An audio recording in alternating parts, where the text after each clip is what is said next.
फांसी से वापसी। एक बार की बात है, अकबर को उनकी रानी ने कहा कि आप केवल अपने दरबार में बीरबल की तारीफ करते हैं। मान सिंह जो कि मेरा भाई है, वे भी तो उतना ही बुद्धिमान है, लेकिन आप उसकी इतनी तारीफ नहीं करते। अकबर ने कहा कि मान सिंह भी होशियार है, लेकिन बीरबल सभी वजीर में से सबसे ज्यादा बुद्धिमान है। रानी ने कहा, आप एक बार मान सिंह को मौका देकर तो देखिए। अकबर ने कहा, ठीक है, मैं दोनों की एक परीक्षा लेता हूँ। हाँ, तुम देख लेना, इसमें बीरबल साबित कर देंगे कि वही सबसे बुद्धिमान वजीर हैं। फिर अगले दिन बादशाह अकबर ने दोनों वजीर बीरबल और मान सिंह को बुलाया और कहा, आपको ईरान देश जाकर वहाँ के राजा को हमारा संदेश देना है। वे हमारे सबसे अच्छे मित्र हैं, इसलिए हम अपने सबसे अच्छे वजीर को वहाँ भेज रहे हैं। दोनों अकबर का संदेश लेकर ईरान के लिए रवाना हो गए।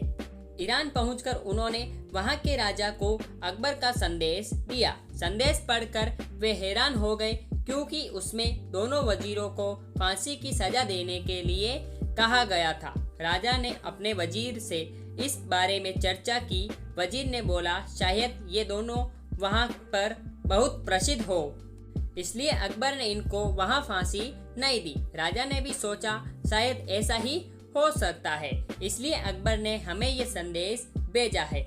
ईरान के राजा ने बीरबल और मानसिंह को बंदी बनाकर कल सुबह फांसी देने को बोला। मानसिंह ये सुनकर बहुत दुखी हो गया और फांसी ने देने के लिए गुजारिश करने लगा, लेकिन सैनिक दोनों को बंदी बनाकर जेल में ले गए। जेल में जाकर भी मानसिंह बहुत दुखी था। उसने बीरबल को बोला, हमको कल सुबह फांसी होने वाली है और तुम शांत बैठे हो, और दरबार में भी तुमने ईरान के राजा से कोई फरियाद नहीं की। बीरबल बोला, तुम शांत हो जाओ, कल हमें फांसी नहीं होगी। मैं एक तरकीब बताता हूँ। अगली सुबह सैनिक दोनों को फांसी देने के लिए लेकर गए। फांसी की जगह पर जाकर दोनों आपस में लड़ने लगे। पहले मैं फांसी पर चढ़ूंगा कहकर राजा ने कहा, तुम दोनों पागल हो क्या? तुम जल्दी क्यों मरने के लिए क्यों लड़ रहे हो? तब बीरबल ने कहा कि हमारे धर्म गुरु ने कहा था कि आज जो पहले फांसी पर चढ़ेगा वो अगले जन्म में राजा बनेगा, और जो उसके बाद फांसी पर चढ़ेगा वे प्रधानमंत्री बनेगा। हमारे धर्म गुरु कभी गलत नहीं होते हैं। राजा ने अपने वजीर से बात की, शायद इनकी बात सच हो और हमारे पास इनको फांसी पर चढ़ाने की कोई खास वजह भी तो नहीं है, इसलिए इन दोनों को अकबर के लिए संदेश देकर वापस भेज देते हैं। उन्होंने ऐसा ही किया और दोनों को रिहा कर दिया। अकबर के पास पहुंचकर मानसिंह ने ऐसा करने की वजह पूछी तो अकबर ने बोला, मैंने एक सैनिक बाद में दूसरे संदेश के साथ भेजा था।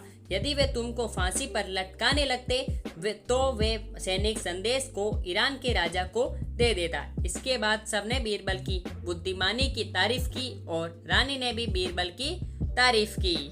तो मेरे प्यारे भाइयों और बहनों, आपको आज की हमारी ये कहानी आपको कैसी लगी, आप हमें नीचे कमेंट बॉक्स में बता सकते हैं। साथ ही साथ ऐसी ही धमाकेदार और मज़ेदार मोरल स्टोरीज के लिए आप हमारे चैनल को सब्सक्राइब करके बेल आइकन जरूर प्रेस करें, ताकि हमारी ऐसी वीडियोस की सब नोटिफिकेशन सबसे पहले आप तक पहुंच सके जैसे हम उस वीडियो को अपलोड करें। फिर मिलेंगे ऐसी धमाकेदार मोरल स्टोरी के साथ। तब तक के लिए गुड बाय। जय हिंद, जय भारत। Thanks for watching.